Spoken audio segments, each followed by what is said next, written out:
nayo ni haki kwetu sisi, kwa kuwa tunapokea malipo tuliyostahili kwa matendo yetu, bali huyu hakutenda lolote lisilofaa. Kisha akasema, Ee Yesu, nikumbuke utakapoingia katika ufalme wako. Yesu akamwambia, amini nakuambia, leo hivi utakuwa pamoja nami peponi. Kifo cha Yesu hapo ilikuwa yapata saa 6. Kukawa giza juu ya nchi yote hata saa 9. Jua limepungua nuru yake, pazia la hekalu likapasuka katikati. Yesu akalia kwa sauti kuu, akasema, Ee Baba, mikononi mwako naiweka roho yangu. Alipokwisha kusema hayo, alikata roho. Yule akida alipoona yaliyotukia, alimtukuza Mungu akisema, hakika yake mtu huyu alikuwa mwenye haki. Na makutano yote ya watu waliokuwa wamekutanika kutazama mambo hayo, walipoona yaliyotendeka, wakaenda zao kwao wakijipiga kifua.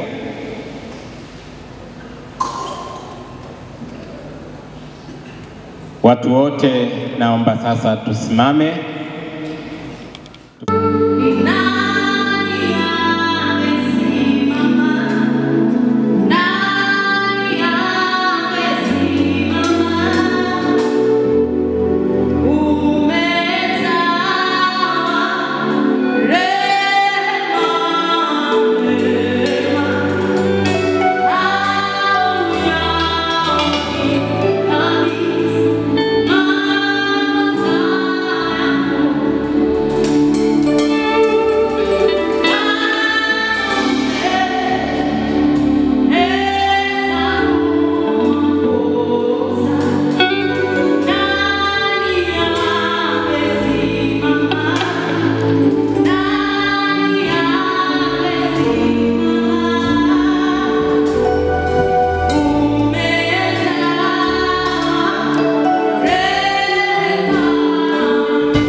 Baba uliye mtakatifu, mtakatifu, mtakatifu, tunakuja mbele zako Baba kwa unyenyekevu mkuu, kwa sababu wewe ni Mungu wetu, ni Baba yetu, ni ndugu yetu, ni rafiki yetu wa karibu sana. Tunakushukuru Baba kwa ajili ya kipindi kilichopita katika shughuli mbalimbali za kikanisa zilizomalizika kutendeka na kufanyika mahali hapa. Na sasa Baba, ni wakati mzuri mno ambao Mungu umetuandalia kwa ajili ya maisha yetu ya kiroho. Tazama mbele zako kuna mtumishi wako mchungaji Elisha Isebuka amesimama kwa ajili ya kutulisha neno lako. Baba, ninamkabidhi mikononi mwako, ukamjalie neema ya kulinena neno lako kwa ujasiri na hekima itokayo juu mbinguni, ili Mungu neno hili likawe nguvu na msaada katika maisha yetu, likitutia nguvu na kutusaidia kwa ajili ya safari yetu tuliyonayo ya kuja kwako. Tuandae Baba katika roho zetu, Roho Mtakatifu aliye mwaminifu kwa ajili yetu, atujalie neema ya kulipokea neno lako kama ulivyolikusudia kwa ajili ya maisha yetu, kwa ajili ya siku ya leo. Roho Mtakatifu, tunakukaribisha ukaseme nasi kupitia mtumishi wako, ukatusaidie Mungu kulipokea sawa sawa na neema yako, ili Mungu likatende kazi katika maisha yetu. Tunajikabidhi mikononi mwako Bwana, uanze nasi na tuongoze kwa kila hatua tutakayoipitia. Baba, litukuzwe na liinuliwe jina lako, wewe uliye mtakatifu wa Israeli. Tunakukaribisha Bwana kwa ajili ya kipindi hiki, uwe pamoja nasi. Ninaomba haya katika jina la Yesu Kristo uliye Bwana na Mwokozi wetu. Amen. Ukipewa tarabu moja anasema, ukipewa kitu bure na mtu yoyote, iwe fedha, iwe nguo, iwe gari, liwe shamba, wewe umepata bure, lakini yule aliyekupa ametumia gharama ya kupata hicho kitu. Bwana Yesu asifiwe sana. Bwana Yesu asifiwe sana. Nimeeleza wapendwa kwamba chochote unachokipokea kuna mtu amekigharamikia. Chochote kile unachokipokea kuna mtu alikigharamikia. Kuna mtu alifikiria, kuna mtu aliamua, kuna mtu alikisomea, kuna mtu alifanya hivi, alipita darasani akafanya 1, 2, 3 ndipo akafungua hicho kitu unachokitumia naye. Kuna mtu alikigharamikia. Kwa hiyo chochote duniani ni gharama, tena ni gharama kubwa. Kuna mtu ambaye alifanya hivyo. Sasa kwa nini nasema hivyo?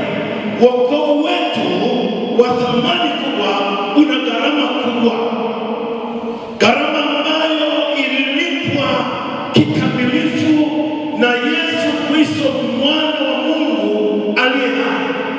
Na watu wengine wanasema tunapokea gharama bure, wokovu bure. Sawa, kwa kuwa sisi hatujalipa gharama, na kama tungehitajika kulipa gharama tusingeweza kuilipa gharama hiyo, na ndio maana Mungu akaamua kumtoa mwanae Yesu Kristo aje msalabani, na gharama inayolipwa ambayo sisi tunasema tumepokea wokovu bure, tumeupokea bure kwa sababu hatujaenda msalabani. Bwana Yesu asifiwe sana. Naomba nieleweke na watu hawajanielewa. Nisikilize. Sisi tunasema tumepokea wokovu bure. Tumepokeaje? Kwa kumwamini Yesu Kristo kuwa Bwana na Mwokozi wa maisha yetu. Ni sahihi. Lakini yule aliyetoa wokovu huu bure amegharamikia ule wokovu wetu. Badala ya sisi kwenda msalabani, kama imetakiwa gharama ya kupata wokovu kwamba ni lazima sisi tufe msalabani, maanake kwamba tungeenda msalabani sisi ndipo tupokee wokovu. Lakini kilichofanyika ni mabadiliko, kwamba sisi tulipaswa twende msalabani, lakini baada ya mabadiliko ya Mungu akasema mwanadamu hawezi kustahimili haya mambo, na kwa sababu hawezi kustahimili haya mambo na hawezi kwenda kukaa msalabani, Yesu, nenda ukalipe hiyo gharama. Na utailipaje? Utailipa kwa kusukwasukwa, kwa kupitia mambo mbalimbali, kwa kupitia kudharauliwa, kwa kupitia kutukanwa, kwa kutukanwa na mambo mbalimbali. Hiyo gharama yote ujibebe mwenyewe, upigwe misumari, utemewe mate, uvalishwe kofia ya miba. Yote hii ni gharama ambayo mwanadamu alipaswa aitumikie, lakini na mtuma Yesu ukaifanya hivyo. Kwa tunaposema wokovu wetu na gharama hiyo ililipwa na Yesu pale msalabani. Bwana Yesu asifiwe sana. Kanisa la Mungu, Bwana Yesu asifiwe sana. Nilisema siku moja masaa matatu ya Yesu msalabani ndiyo yalileta maana ya maisha yetu.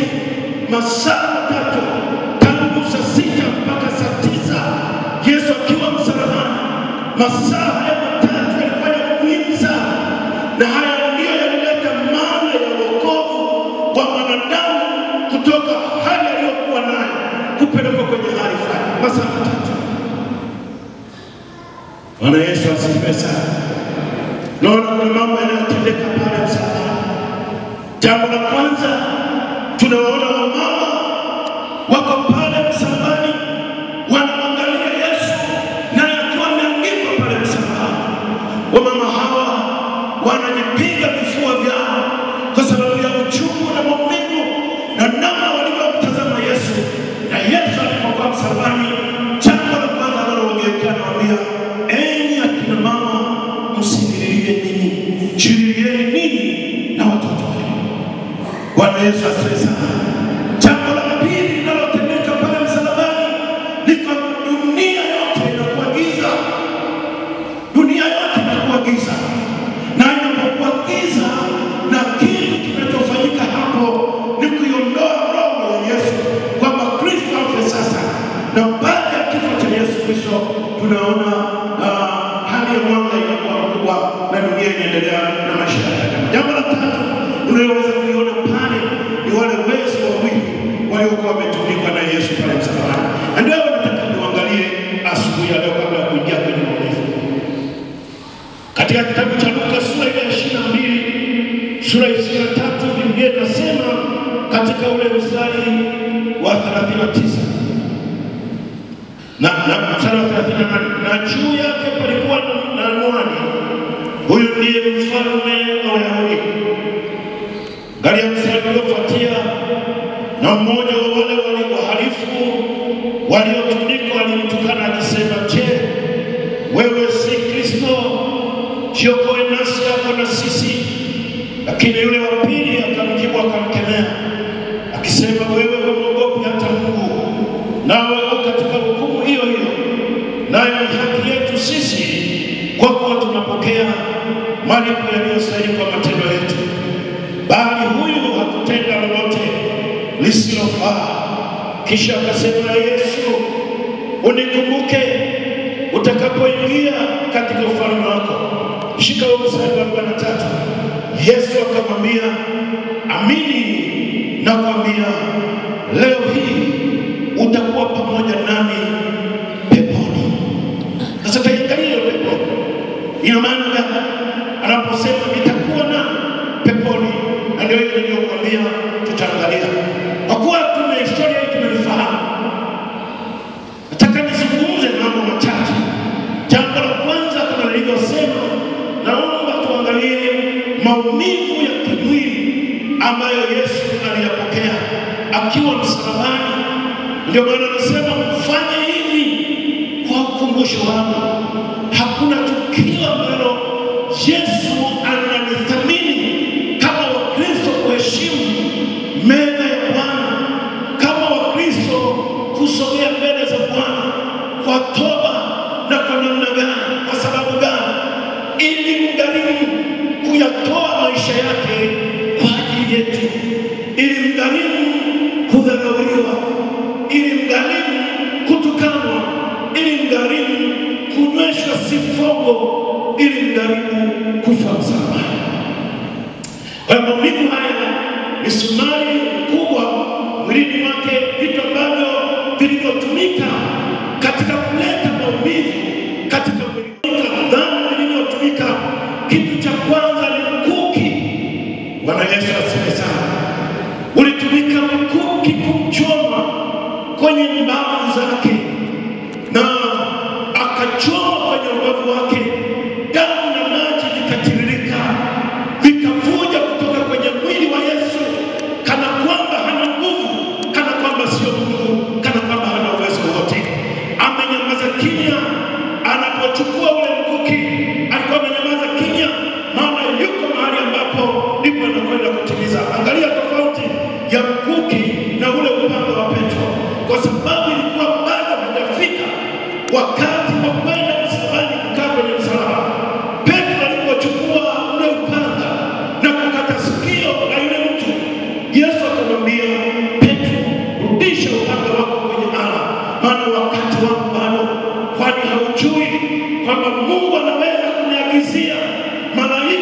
wakaja kunani, anachukua sikio analiandika.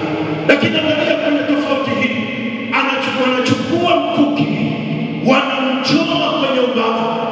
Angekuwa na uwezo wa kuzuia ule mkono usichome ule ubavu wake Yesu Kristo. Kwa nini amenyamaza? Ilikuwa ni lazima damu imwagike pale Kalvari. Ilikuwa ni lazima maji yamwagike kutoka kwenye mwili wa mwana wa Mungu aliye hai. Ilikuwa ni lazima, maana tumekombolewa kwa damu ya Yesu Kristo, kwa kukombolewa kwa damu isiyoharibika. Yesu amenyamaza kimya, mikono yake ameiweka hivi na damu inachuruzika. Ilikuwa ni lazima ifanyike. Kitu kingine kilichotumika ni mijeredi ambayo ilikuwa inafungwa mbele yake kama sio mifupa ambayo imechakaa. Kimya akiwa kwenye ugogo, amevalia nguo, wanatumia mambo magumu kumchapa Yesu Kristo. Hiyo ilikuwa ni gharama ya maumivu ya Yesu Kristo. Gharama nyingine, kitu kingine kilichofanyika ni taji. Kifaa kingine kilichofanyika ni taji ya miba. Taji ya miba ambayo ilisokotwa vizuri sana, na iliposokotwa vizuri ikafungwa vizuri, na wataalamu wengine wanasema hata nywele zake wanasema zilinyolewa ili iwe vizuri kuingia ile taji ya miba. Wanasema ile taji ya miba akavalishwa. Halafu wanasema sio miba tunayoiona sasa. Tulikuwa na miba katika Wayahudi ilikuwa inaota kwenye asili fulani. Ile miba ni ngumu sana. Sasa ile ilifungwa kwenye ile taji, ile ikasokotwa vizuri, halafu ile ikawekwa kwenye kichwa chake, halafu akaigonga ile taji ili miba ipate kuingia kwenye kichwa vizuri, ili asikie maumivu makali aweze kuyapokea, ili aweze kuchukua laana na dhambi zetu. Si hivyo tu wapendwa, jambo lingine amenyweshwa. Kifaa kingine kilichofuata ni sifongo. Hiki kilikuwa ni kinywaji au divai, yoyote vile ilitumika kama dawa ya kuondoa maumivu. Hayo hiyo tunaona kwamba kwa sababu tumemchoma mikuki, kwa sababu tumemvalisha kofia ya miba, kwa sababu tumemtesa, tumempiga na mijeredi, tuweze kumpa dawa ya kutuliza maumivu. Na hiyo walijaribu kama kumfanya kuona kama waona atafanya nini, na hawaichangani kama wanavyochanganya wao. Wana namna ambavyo waliweza kuchanganya ili waweze kufanya hivyo. Kuondoa maumivu, kuondoa kiu, ilifanyika kama kuondoa maumivu na kuondoa kiu. Lakini si hivyo tu, dhana nyingine iliyotumika ni maskani, kumdhihaki.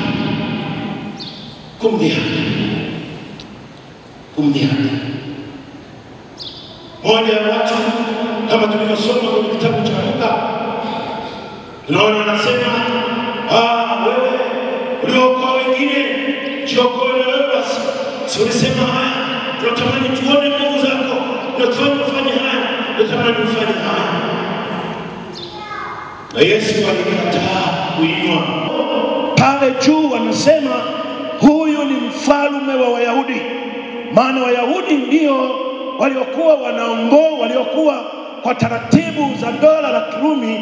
Kuna mambo yaliyoamriwa na dola la Kirumi, lakini kuna mambo yaliyoamriwa na makuhani au waliofanya shughuli katika ibada.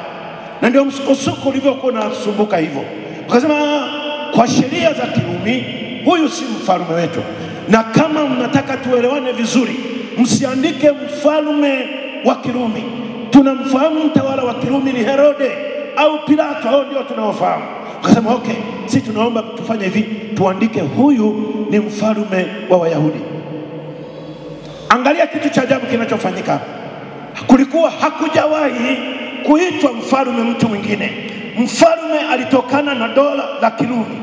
Lakini katika maamuzi haya wanasema kwa namna tulivyomuona anafanya, huyu anaweza kuwa mfalme wa Wayahudi. Haleluya. Bwana Yesu asifiwe. Bwana Yesu asifiwe sana. Lakini Yesu alinyamaza kimya. Alikuwa na njia ya utaratibu wa kufanya vile ambavyo anavyoweza kufanya. Angalia mstari wa 53 Isaya sura ya 53. Ukisoma hiyo unaona namna alivyoteswa na namna Isaya anavyoyaona mateso ya Yesu Kristo pale msalabani na maumivu aliyoyapokea Bwana wetu Yesu Kristo. Anasema, ni nani aliyesadiki habari tuliyoileta, na mkono wa Bwana amefunuliwa nani? Angalia mstari wa 3. Alidharauliwa na kukataliwa na watu. Tunaona maumivu ya kimwili, na kama mtu ambaye hana mtu, ni mtu wa sikitiko, alidharauliwa, hatukumhesabu kuwa na kitu na mambo mengine. Kwa tunaona jambo la kwanza, tunaona ni maumivu ambayo aliumizwa katika nafsi yake na katika maneno na vitendo. Bwana Yesu asifiwe sana. Jambo la pili ni ule utukufu.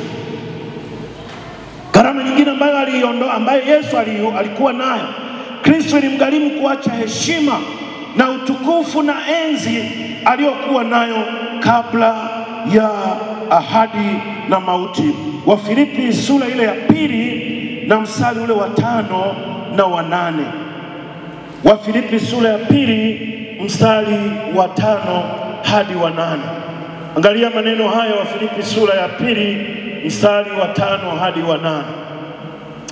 Neno la Mungu linasema maneno haya, Wafilipi sura ya 2 mstari wa 5 mpaka wa 8, inasema, iweni na nia hiyo hiyo ndani yenu ambayo ilikuwamo pia ndani ya Kristo Yesu. Angalia mstari wa 6, ambaye yeye mwanzo alikuwa yuna namna ya Mungu, alikuwa Mungu, naye hakuona kule kuwa sawa na Mungu kuwa ni kitu cha kushikamana nacho. Angalia mstari wa 7, bali alijifanya kuwa hana utukufu. Angalia neno hilo pale chini, alijifanya kuwa hana utukufu, hana heshima, hana mamlaka, hana uwezo, wakati uwezo anao, mamlaka anayo, nguvu anazo, na chochote kila angeweza kukifanya. Lakini Biblia inasema alijifanya, alijiondoa kwenye utukufu, alijiondoa kwenye mamlaka, alijiondoa kwenye nguvu zake. Angalia mstari unavyoendelea, akatoa namna ya mtumwa, akawa ana mfano wa mwanadamu. Tena alipoonekana ana umbo kama mwanadamu, angalia mstari unaofuata, alijinyenyekeza akawa mtii hata mauti, na mauti ya msalaba. Bwana asifiwe sana. Bwana Yesu asifiwe sana.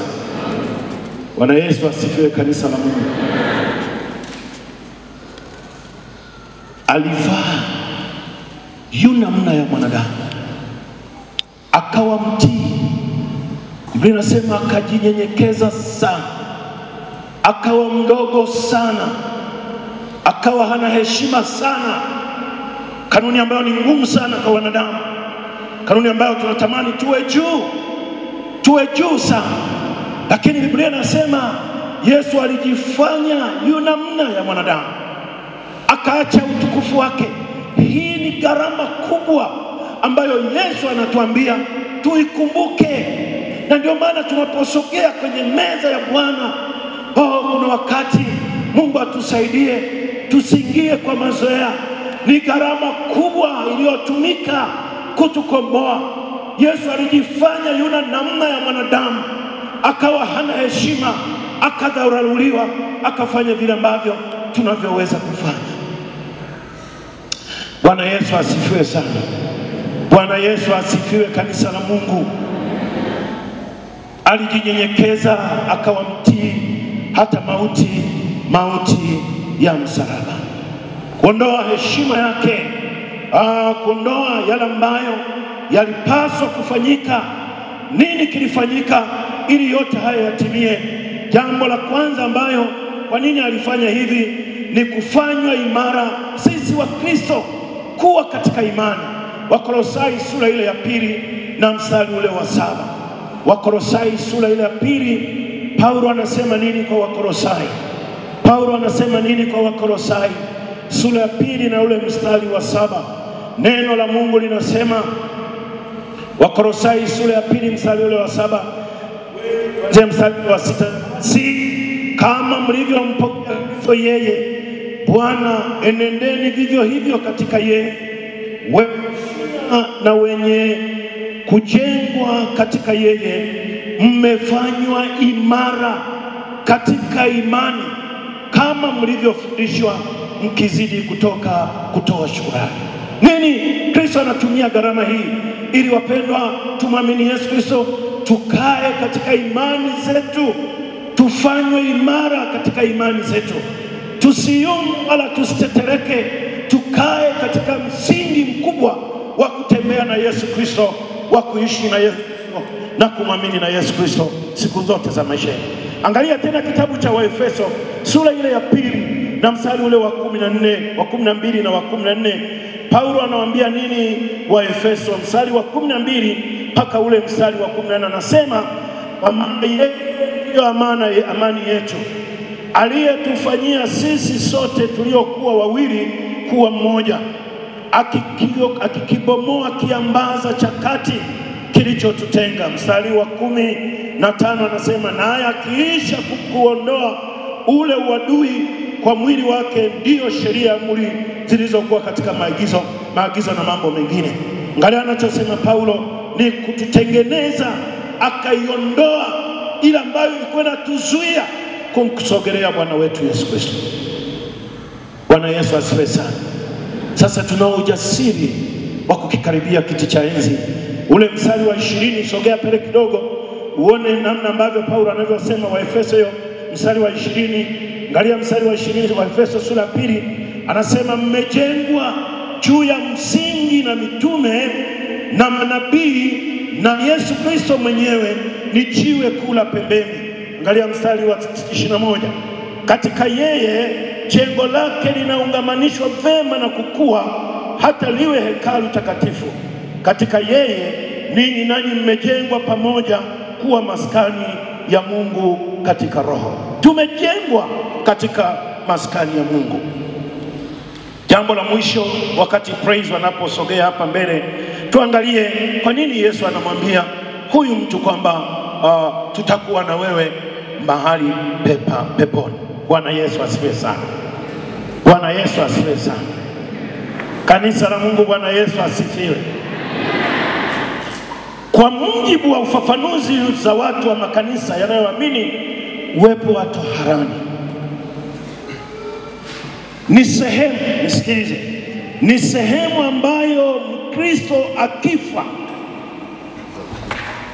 uko pamoja mzee Zefania, mtu akifa, kwa ufafanuzi wa makanisa mengine, roho yake mtu huyo hupelekwa ili kupata mateso ya muda kwa ajili ya dhambi zake. Yaani mtu akifa anapelekwa mahali ambapo mtu anasubiri, mahali ambapo anasubiri mateso yake. Na baada niwe safi mbele za uso wako kwa jina la Yesu aliye Bwana na Mwokozi wa maisha. Bwana Yesu, siwezi kujificha mbele zako, wewe unanifahamu zaidi. Baba, ninawasogeza mbele zako mtoto wako, unafahamu jinsi walivyo, unafahamu mioyo yao na miili yao. Baba, naomba kama ambavyo Bwana umesema na wasaidie, wakumbuke Bwana katika maisha yao. Wanaposogea katika meza ya Bwana, Mungu wasaidie, wapokee kikombe hiki ambayo ni ishara ya damu yako, lakini pia na mkate huu kama ishara. Bwana, naomba uwe pamoja nao, wasaidie na walinde sawa sawa na neno lako. Bwana, utusaidie sisi sote tulio hapa, wote tunatamani kusogea katika meza yako. Baba, naomba uturehemu, tusamehe Bwana sawa sawa na mapenzi yako. Tunahitaji kuja mbele zako kupitia jina la Yesu aliye Bwana na Mwokozi wetu. Amen. Tupige makofi kwa Bwana. Mungu awabariki sana. Naweza kurudi sasa.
Usiku ule Bwana Yesu aliyotwaliwa, alitoa mkate, akaumega, akashukuru, akamwambia kwa wanafunzi wake, akamwambia, twaeni mle, huu ndio mwili wangu utakaotolewa kwa ajili yenu, na mfanye hivyo kwa ukumbusho wangu.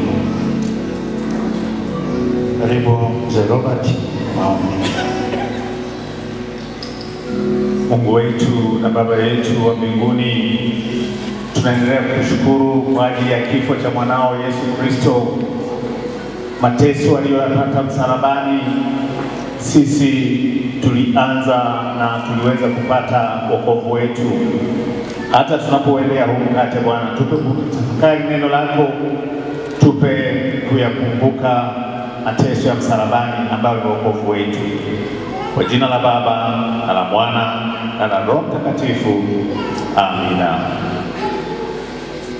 Vivyo hivyo baada ya kula akakitwaa kikombe, akashukuru, akasema, kombe hiki ni agano langu, twaeni mnywe na mfanye hivyo kwa ukumbusho wangu. Nimwombe Mzee Leonard, karibu kwa maombi. Baba yetu na Mungu wetu, tunaendelea kushukuru kwa neema hii ambayo Mungu anaendelea kutubariki.